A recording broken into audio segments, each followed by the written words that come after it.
আজ পর্যন্ত কোনোদিন মুসলমানদের উৎসব শবে বরাত একটা হিন্দু মসজিদে দেখার জন্য আসলো না, মুসলমানদের উৎসব শবে কদর একটা হিন্দু কোনোদিন চাওয়ার জন্য আসলো না, মুসলমানদের উৎসব রমজান মাসের রোজা একটা হিন্দু কোনোদিন তোমার সাথে সমাজ করার জন্য রাখলো না, একটা হিন্দু কোনোদিন তোমার ঈদের নামাজে আসলো না, একটা হিন্দু কোনোদিন তোমার সাথে জুমার নামাজে অংশগ্রহণ করলো না, তোমাকে দেখার জন্য পর্যন্ত আসলো না। তার কারণ হলো হিন্দুরা মনে করে এটা মুসলমানের উৎসব, আর তুমি মুসলমান হইয়া হিন্দুর দুর্গা পূজায় কিভাবে গেলা? আরে তোমার কি হয়ে গেল? তোমার কি লজ্জা শরম তুমি ধুয়ে ফেলে দিয়েছো? তোমার কি কোনো লজ্জা শরম নাই? লজ্জা শরম নাই? আবার কি সুন্দর বলতেছ, ধর্ম যার যার উৎসব সবাই।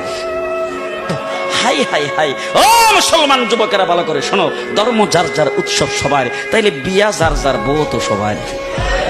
জি, বিয়ে যার যার বউ সবার, পুষ্কুনি যার যার মাছ সবার, গাছ যার যার ফল সবার, ক্ষেত যার যার ফসল সবার, দোকান যার যার মাল সবার। এখন ঘুমাইছে কি কথা বলেন না কেন?